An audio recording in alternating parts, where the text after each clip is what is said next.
Welcome to the Namaste Show, radio to inspire enlightened living.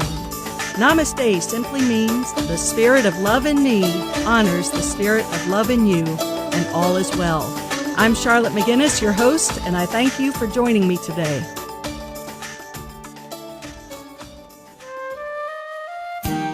Fitness for the body, mind, and soul, your one-stop shop for overall well-being in Hendersonville's only holistic health and wellness center. Jennifer Bird, award-winning bodybuilder and Hendersonville's best personal fitness trainer, will work with you to create a program to attain your optimal body.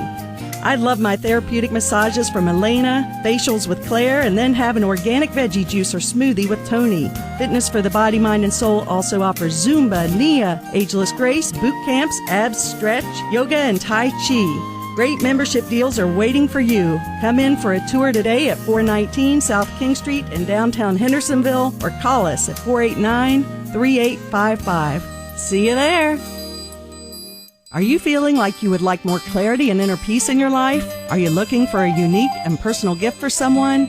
If you have not been to Emerald Lotus, you need to go. My friend Lori Fothergill has created an amazing sanctuary for the body, mind, and soul. Emerald Lotus has wonderful spiritual tools and gifts, workshops and classes, and spiritual guidance for anyone who is seeking more inner peace and awareness in their lives. Go see Lori today at 1750 Brevard Road in Laurel Park in Hendersonville. Her number is 693-0301. Did you know that disease cannot live in an alkaline body? Of course, we all know that a healthy diet, abundant in fruits and vegetables, is good for us, but did you know that by drinking Kangen alkaline water, you can restore your body to homeostasis, which is its natural state for healing? Sound too good to be true? Give Ellen a call at 828-697-1556 to find out more about this miracle water. You can also visit our website, h2o-kangen.com. I've been drinking Kangen water for 3 years, and I love it. Change your water, change your life. Good morning, everyone, and welcome to the Namaste Show. It is a pleasure to have each of you here with me today in this beautiful day in Hendersonville, North Carolina. Boy, I love it here. I just think this is the greatest place on earth, and I, quite frankly, don't even want to barely leave the place. It's hard for me to even think about planning a vacation because I feel like I live in vacation land and paradise all the time. I know I grew up in West Virginia, another beautiful place in the United States. Lots of mountains there, nice people, and Hendersonville very much resembles the home type of hometown I grew up in. So it is a wonderful place. I know that years ago, 1980, I relocated to Florida and lived there for 30 years and did that mostly to pursue my career as a professional golfer and loved it there as well. Had a lot of great memories, made some great friends, did very well in my golf career. But it got to a point where I really decided I didn't really like the climate, not much of a beach person. And although everybody wants to be there in the winter, I really missed the change of seasons. And so here we are in God's country, and we have the most beautiful springs and falls. And although this summer has been a little brutal in the heat department, it still doesn't cease to be as beautiful as any place I've ever been on the planet. So I say that, and it really has nothing to do with my intended topic today, but I guess I'm feeling up on Hendersonville today and this part of the country or part of the world. So I want to go on and talk about a topic that has really been something I've been thinking about in a great deal lately. When I say I've been thinking about it, I haven't been obsessing on it. I haven't really been stressing over it by any means, but just looking back and thinking about the technology that has really just leaped out at us over the past 20, 30 years. And I remember, for example, back in my golf days in Florida, back in the early 80s, I had a good friend from New York, and she was also a professional golfer.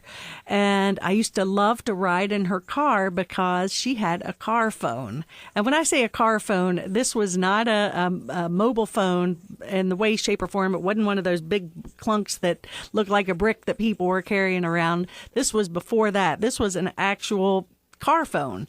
And it looked like a little, old-fashioned phone. You picked it up and you held the you would do the finger dial and you'd pick it up and you'd call out. And I think it was, I can't remember how much she said it cost, but I remember it was very, very expensive to have that in your car. But how cool was that?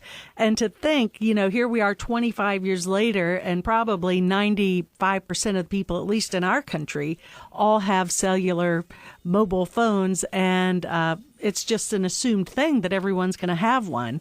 Not to mention the technology that is available on a silly little phone now that 5 years ago was probably something we couldn't even imagine. I think we take a lot of this for granted. I look back and think, wow, what did we do when we didn't have these mobile phones? How did we communicate? How did we get in touch, with our parents if we were traveling, or our friends, or call a loved one and say we're going to be late, or business, whatever it is we use them for? What in the heck did we ever do?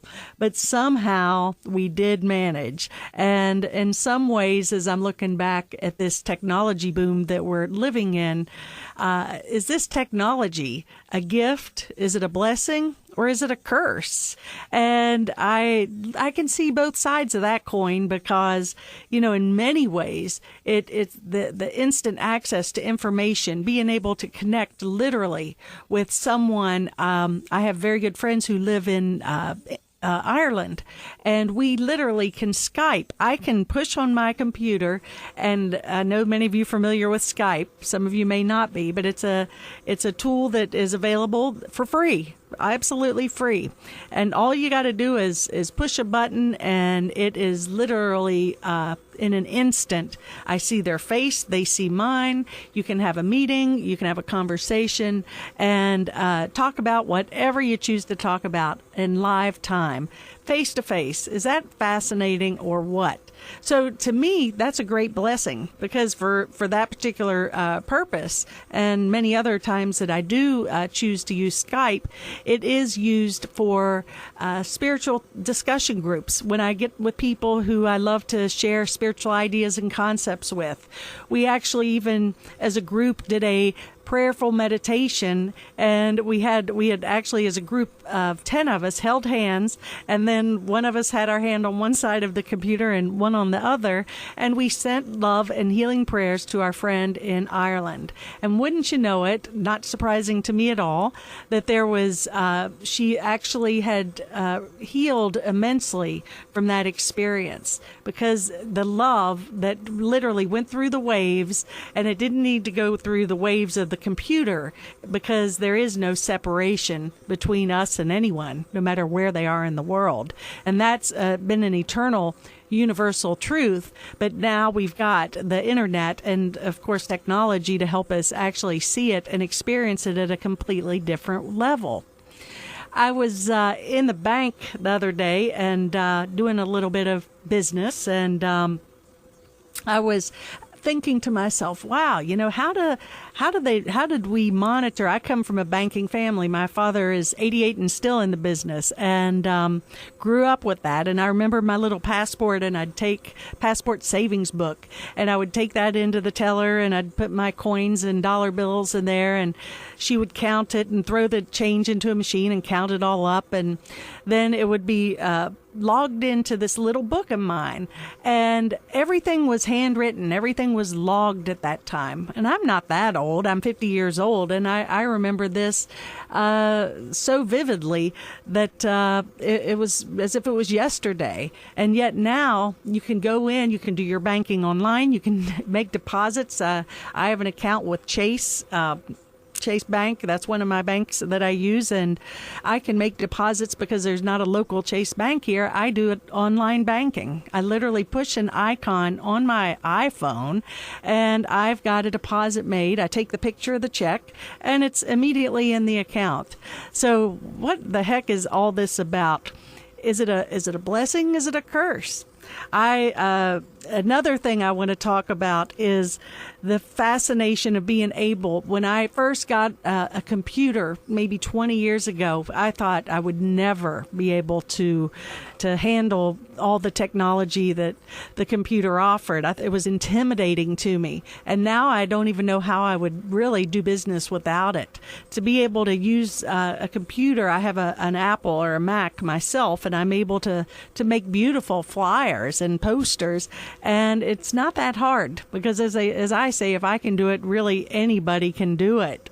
And then I can make that flyer. I can go onto a website and I can upload this flyer and have back returned to me 500 copies of it from Miami, Florida in 2 or 3 days. And what a miracle! So I guess I'm sounding a little bit excited about this because I'm pointing out, the blessings of really what technology has to offer us. We have the gift of email.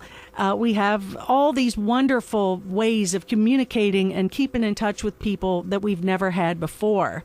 But I would like to address maybe another aspect of this. Number one, I think that in this whole process, it's become very impersonal. And somewhere along the line, we've really forgotten how to actually pull out a note card and write a thank you note, or write a note or a letter to someone just saying hello. And, how easy is it just to type in that email and push the send button? And, of course, I love to get friendly emails from people, so I'm not complaining. But there's something special about going to the mailbox and seeing that beautiful card, opening it up, and someone has actually taken the time to handwrite a note. So I do miss that, and I think technology has robbed us a little bit of that, taking the time for us to do those sorts of things where we can actually take the time to connect. I really have a strong stance. I guess I'm not against it because, I'm not really taking a stance against anything, but I would really desire to see technology and texting, the technology of texting. That is something that I'm not real comfortable with. I do it a little bit, but more than that, I am really not thrilled with seeing, I see it every day. I'll be driving and I'll see a young person, mostly young people, driving and texting. And they're looking down and boy, those thumbs can type, 50 words a minute, and they're just going to town. And of course, we've seen the results of many accidents caused by that. And if there was anything that I would like to see maybe a change in, that would be stronger laws and rules against texting, especially while driving. I think it should be a zero tolerance, actually, because it is, I believe it's even more dangerous than driving impaired. Not that I'm advocating drinking and driving, because I'm not, but I believe that you lose your faculties because your mind and your thoughts are on something completely different than on what it should be, and that's paying attention to who's on the road and what's around you. And I also think that with that, kids have really become not as capable of developing and nurturing relationships. They just all of their relationships come from Facebook and MySpace, emails. Well, emails are actually archaic, I think, to a lot of teenagers these days. It's like, oh, why waste time on an email? Let's just send a text. And so kids don't really understand how to develop real, true relationships and that connection with others. And so I've even heard stories of people who have been dumped by their boyfriend or their girlfriend by a text. Don't want to be here anymore, and most of that abbreviated. And it's kind of funny, but it's really not. I don't think it's that funny at all, actually. So, as I always teach here on the show and want to relay to everyone listening, is although there's always two ways to look at everything. So today I want to explore in the second half of the program maybe how we can use technology in a way that serves us, but yet keeps us connected and fully present in the lives of each other, our families, friends, and beyond. So I'd like you to take a minute and pay attention to the commercials coming up, because my sponsors are awesome. I am so grateful for them, and they really make this possible for me to be here every Saturday, and I am so grateful that each of you are taking the time to listen, and I'll be back in just a few minutes. Hi, this is Terry Wetton, and I'd like to tell you about a concert that I'll be doing at the Namaste Centre on Friday the 14th of September at 7 p.m. Titled From London to Carolina, it talks about my experiences growing up in 20th century Britain through original music and some old favourites. For tickets, call area code 561-386-5693. Every road leads somewhere.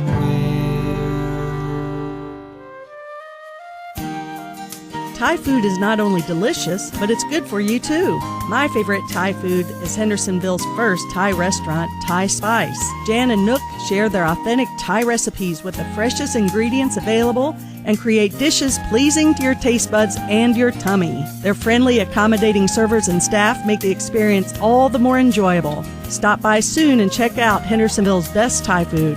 There's a good chance I'll be there too. You can see them at 220 South King Street in Hendersonville, 693-7323. Crystal Visions is a sanctuary for the spiritual seeker, providing resources for transformation and growth, including books, music, crystals, jewelry, and more, serving the greater Hendersonville community since 1989. In this sacred setting, you may experience spiritual and metaphysical teachings, guidance, meditation, sharing, and laughter. This is a safe haven for you to reflect upon and voice your thoughts about your earth journey. Their capable and loving staff reflect a broad spiritual background that serves to enhance your experience here. Crystal Visions honors and welcomes all paths. Visit Blair today at 5426 Asheville Highway in North Hendersonville, 687-1193. Did you know that disease cannot live in an alkaline body? Of course, we all know that a healthy diet, abundant in fruits and vegetables, is good for us, but did you know that by drinking Kangen alkaline water, you can restore your body to homeostasis,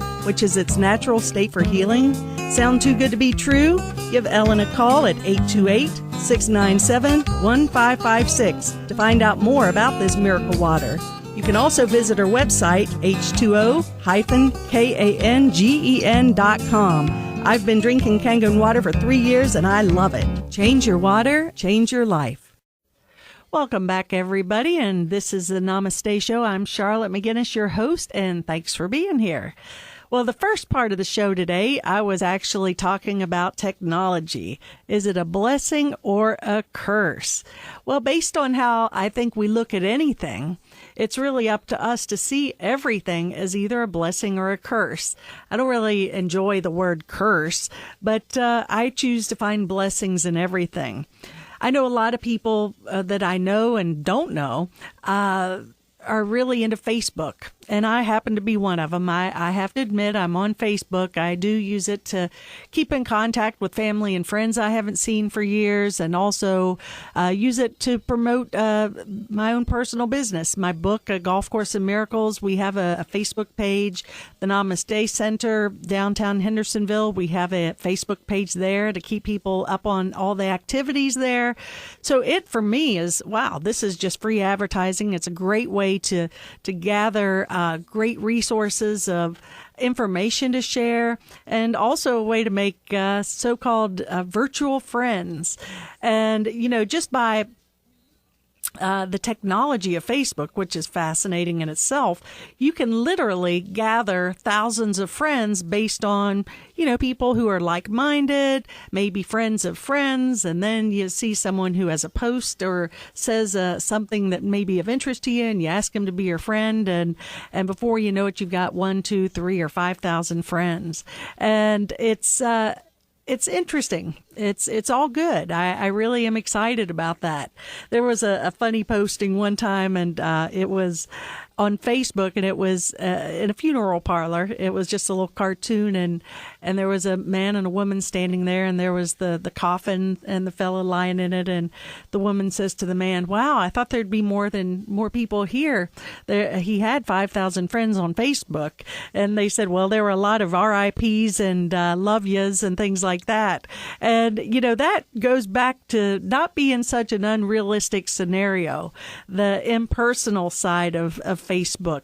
But either way, my belief is that everything in the universe, be it technology, be food, be relationships, everything is really are experienced by us based on how we choose to perceive it.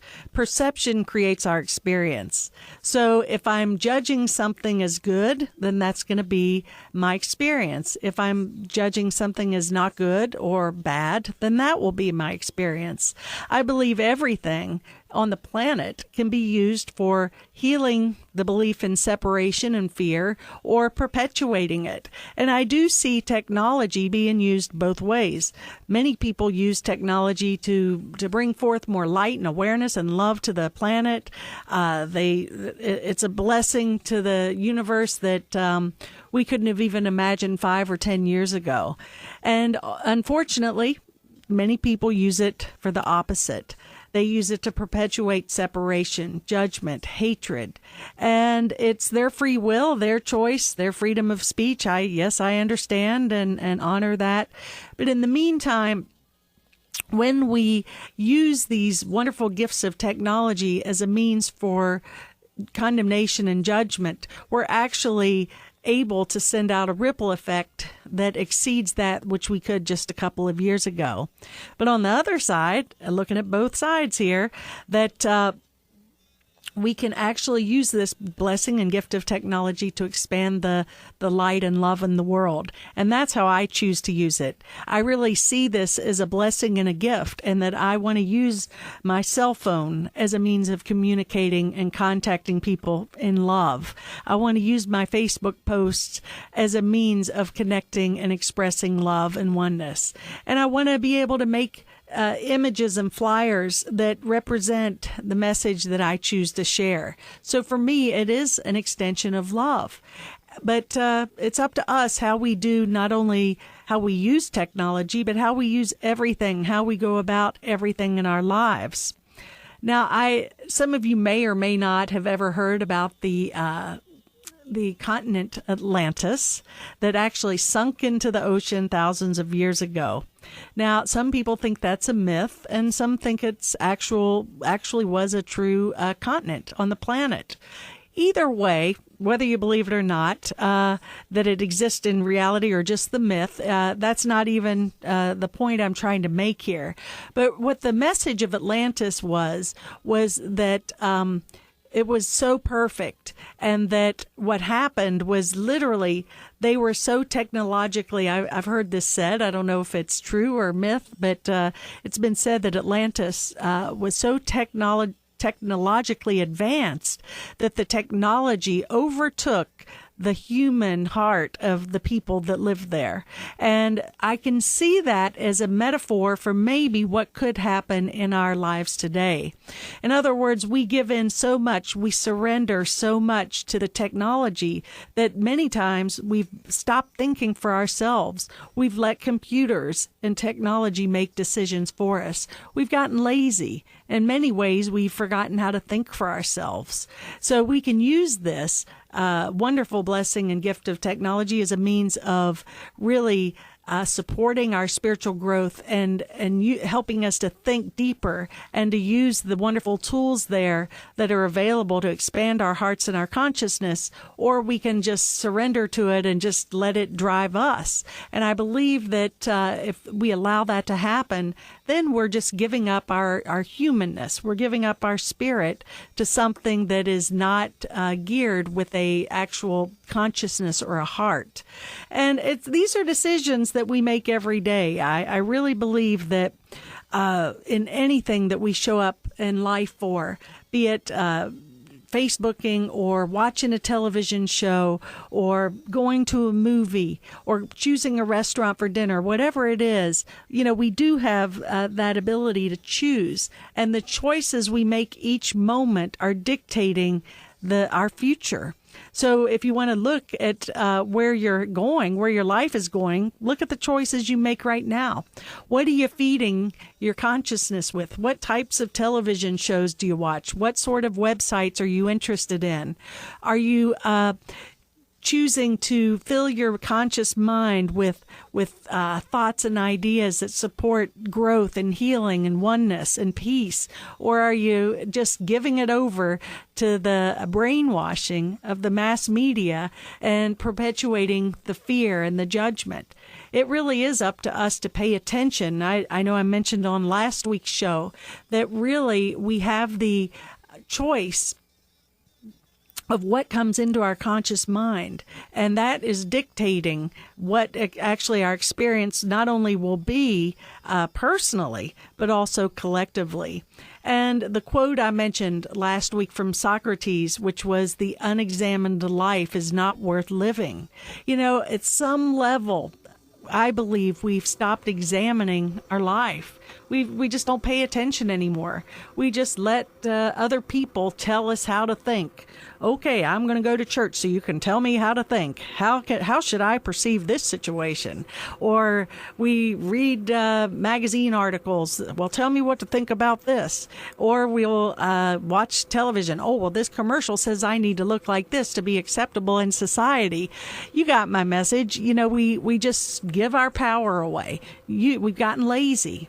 So I recommend we go back to maybe simpler ways of being. Examine everything that we think. We have to question every value, every belief that we hold near and dear to our hearts, rather than just saying, well, you show me how to do this, because I don't really know what to think. And I feel that if everybody would just examine and take the time, I think it really is about taking the time. I know that we are in a society, we have families, we have kids to get to sporting events, we have meals to prepare, we have jobs to go to. Life is busy for a lot of us, so we've gotten kind of lazy. You know, throw that meal in the microwave and just get it on the table because they got to eat. I understand. It's just become a part of who we are. But as I talk about often, we need to be the change that we wish to see in the world. Are we going to where's this technology going? Are we going to use it as a blessing or a curse? Am I going to continue to perpetuate even more dependence on this and less dependence on paying attention and examining my own thoughts? Am I going to allow technology to make me even more impersonal, or am I going to use it to gain knowledge and tools to help me to connect more with people? It's neutral. It's really up to us how we use it. Am I using it for a means of communicating love or perpetuating laziness and fear? Either way, it's our free will and our choice. But it's time for us, I think, get back to the simple way of being. What about what happened to the dinner table when you come home and you have a family dinner and everyone actually has that people used to talk about their days and things. Now you see kids at the dinner table and they're texting. You even see parents doing it or talking on the phone. It's gotten so impersonal and not that connection. And I really think for our souls to be happy, we need that connection. Now, I am as you know from past shows, I am a professional golfer, teacher, and player in the past. And one thing that I really do not appreciate at all, because I'm pretty much very much a purist. I like to walk when I play golf. I like to carry my bag, and I like to just really be at one with the golf course and in nature. And people who talk on the cell phones on the golf course, I don't even know why they bother to play the game. It's gotten so, the game to me is so sacred, and the whole experience of golf has been lost, but it's sort of just been following the times. And I really appreciate that when the golf courses have a no cell phone policy, at least take that 4 hours out of your day where you're not going to sit here and check your text every 2 minutes and have to make that phone call. Well, the golf course is just a microcosm of life. I use it only because it's personal to me. So where is it? I challenge everyone listening out there, where is it that you can become more personal, more connected, maybe more old-fashioned? Not saying dig up the old rotary dial phone by any means, but maybe just have a dinner conversation, no cell phones. Pay attention to what you're watching on the television, or pay attention to the websites that you frequent online, and begin to say, maybe ask your question, as I say often, is this thought, is this show moving me in a direction that's going to really make a difference and bring more healing and light to the experience of not only myself but to this world? Or is it maybe just keeping me asleep and cycling in that craziness of technology? So let's use technology as our friend. It is a blessing, but let's use it for the means of bringing forth more love and light to the planet, okay? Just something to think about, as always, on the Namaste Show. Love for you to join me Sunday mornings, 11 a.m. at the Namaste Center, 419 South King Street in Hendersonville, North Carolina. Love to see you there, and thanks so much for joining me, and thanks so much to my sponsors. Namaste. I invite you to join me every Saturday at 8:30 a.m. on WTZQ AM 1600 and on Sundays at 11 a.m. for the Sunday Soulful Celebration held at the Namaste Center at Fitness for the Body, Mind, and Soul, 419 South King Street in downtown Hendersonville. Go to our website, thenamasteshow.com, for more information. Until we meet again, Namaste.